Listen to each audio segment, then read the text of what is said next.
Britain woke up to a political earthquake no analyst, no insider, and certainly no MP saw coming. At precisely 9:47 a.m., King Charles shattered 300 years of royal silence with a single constitutional strike that detonated through Westminster like a bomb. A stunned nation watched as markets plunged, cabinet ministers fled, veterans marched, and the Prime Minister unraveled live before the world.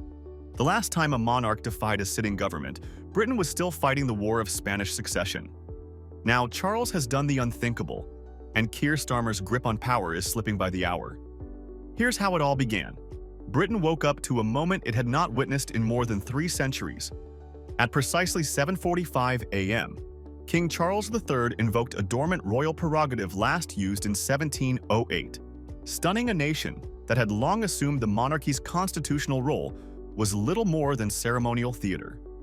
Within minutes of the palace statement, financial markets fluttered, emergency broadcasts interrupted morning shows, and Westminster descended into what insiders quietly described as controlled chaos. The timing was no accident. Charles chose the moment with surgical precision, the start of the news cycle, the peak of public attention, and just hours before Prime Minister Starmer was expected to celebrate the passage of the Democratic Reform Act. Instead, the king detonated a constitutional shockwave. Scholars scrambled onto live television comparing his action to the abdication crisis, the 1975 Australian dismissal, even the English Civil War. For decades, the monarchy had been dismissed as a polite relic, silent, symbolic, essentially decorative. But with this one unprecedented move, that facade cracked. Suddenly, the crown was not a passive ornament, but an active guardian of constitutional norms, signaling a red line crossed. Inside Westminster, disbelief quickly mutated into something darker: fear. MPs rushed into impromptu meetings, legal teams frantically drafted memos, and senior ministers whispered the unthinkable. Had the Prime Minister pushed the king too far? The Democratic Reform Act was supposed to be Keir Starmer's legacy, a sweeping overhaul he believed would cement his authority for a generation. Instead, it became the fuse that ignited the biggest constitutional standoff in modern British history. Forced through Parliament under emergency procedure, the bill's true explosive power lay in a buried clause.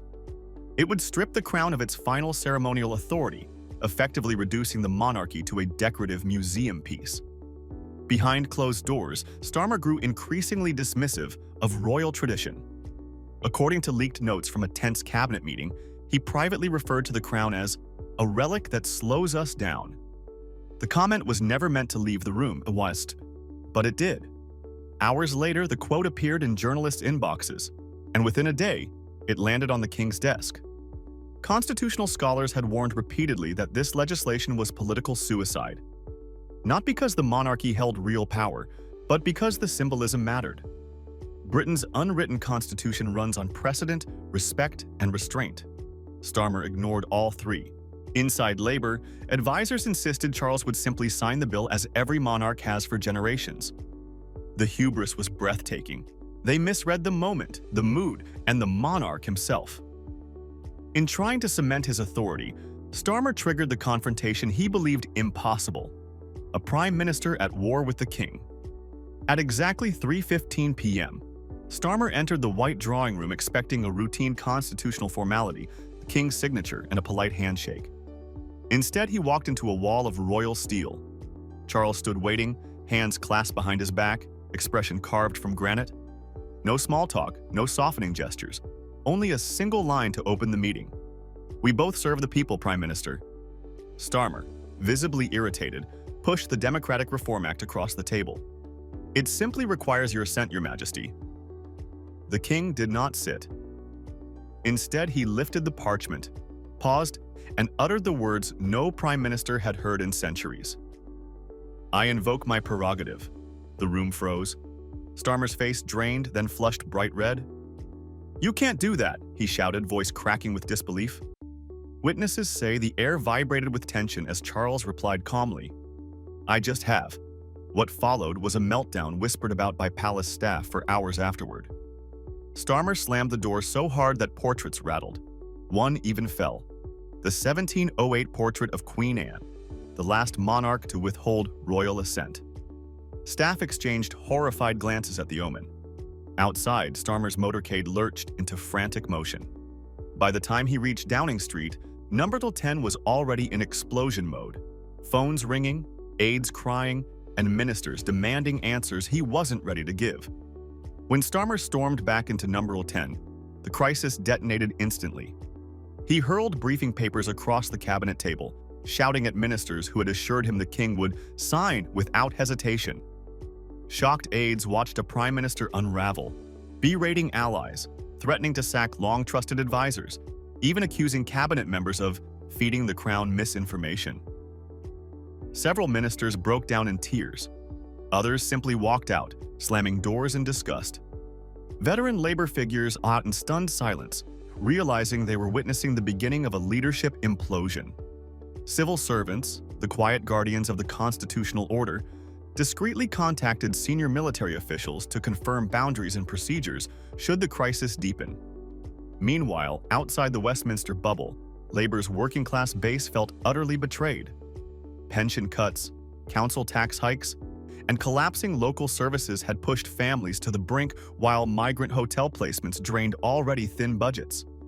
Veterans, widows, and lifelong Labour loyalists voiced a rising fury. "This isn't the party we built." Polling numbers began to collapse in Sunderland, Barnsley, Hartlepool, and across the Red Wall.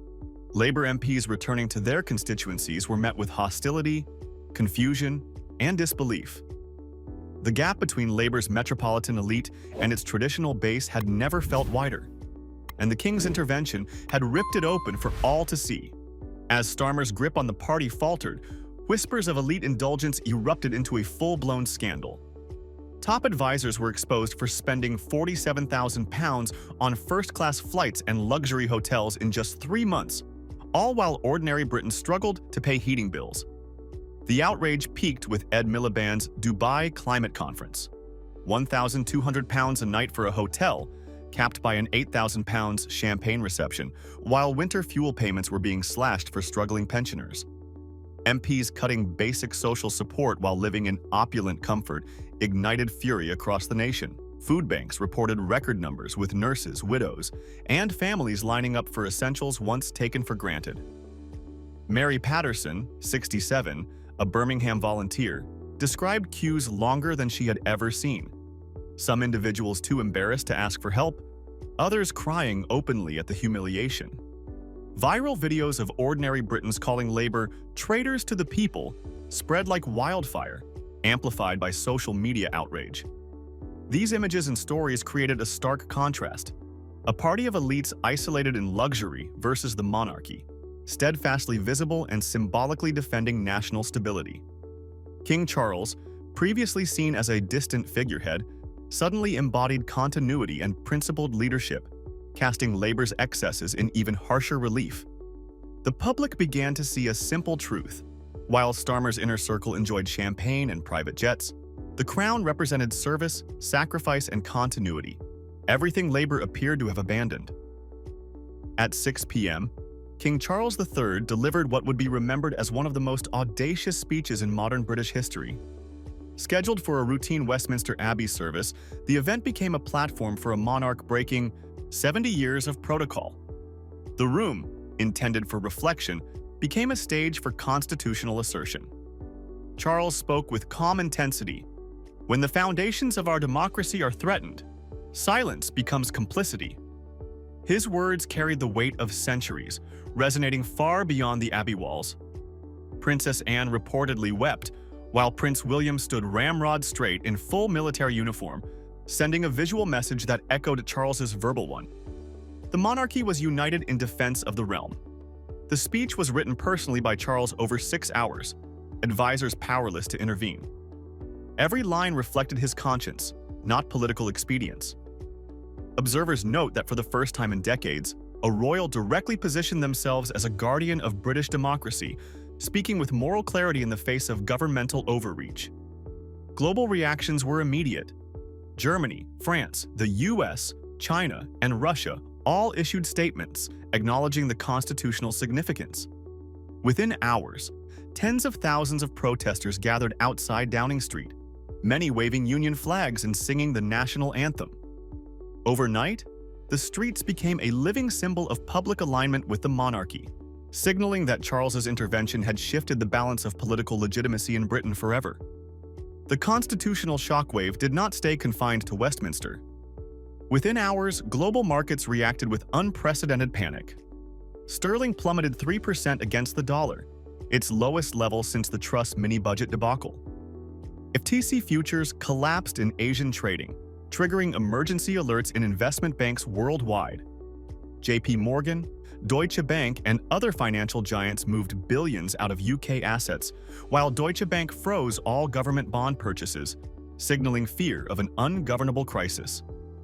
At 3 a.m., the Bank of England convened an emergency meeting. Governor Andrew Bailey reportedly told Treasury officials, "This is worse than Black Wednesday, worse than Truss combined." Analysts warned that if the political standoff persisted, the country risked systemic financial collapse. Pension funds lost billions in value overnight, and credit default swaps on UK government debt surged threefold. Major corporations activated contingency plans, with Unilever considering relocating headquarters to Rotterdam and HSBC exploring operations in Hong Kong. Within the Labour Party, the King's intervention ignited a full-scale leadership revolt.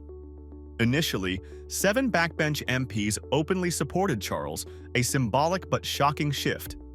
Within hours, that number swelled to 23, and by the next morning, dozens were whispering, texting, and tweeting their allegiance to the crown. Momentum, once Labour's strength, imploded. Local parties across Manchester, Sheffield, Liverpool, and the Red Wall began passing emergency no-confidence motions, signaling that Starmer's hold on the party was fracturing at every level. Scottish and Welsh Labour parties openly distanced themselves from Westminster, holding secretive meetings to consider autonomous political positions. Union leaders, once Labour's backbone, withdrew both funding and public support. WhatsApp, Telegram, and Signal groups buzzed with clandestine planning for Starmer's removal, their participants fearing government surveillance. Cabinet ministers were drafting resignation letters in secret. Reeves reportedly had hers ready to submit. Civil servants, trained for neutrality, quietly refused to implement the Prime Minister's orders, citing loyalty to the Crown over the government. The machinery of governance began grinding to a halt. Departments sent internal alerts, ministers could not contact key offices, and the Prime Minister's directives went unheeded. In real time, Britain watched a party, once cohesive, fracture into factions, leaving a vacuum of leadership. Starmer, increasingly isolated, faced not just public outrage, but a systemic collapse within his own government. The revolt was no longer a threat, it was a certainty. The crisis reached a fever pitch when leaked documents revealed that Starmer's confrontations with the Crown were no accident. They were premeditated. A 47-page cabinet memo dubbed Operation Republic outlined detailed plans to dismantle the monarchy entirely by 2030. The documents included meetings with foreign governments, Republican activists, PR consultants, and even legal advisors, all conducted in secret, hidden from Parliament and the public alike. The memo went further, exposing chilling intentions, detailed psychological dossiers on royal family members, strategies to restrict royal communications, and emergency powers to contain dissent should the monarch act against government initiatives.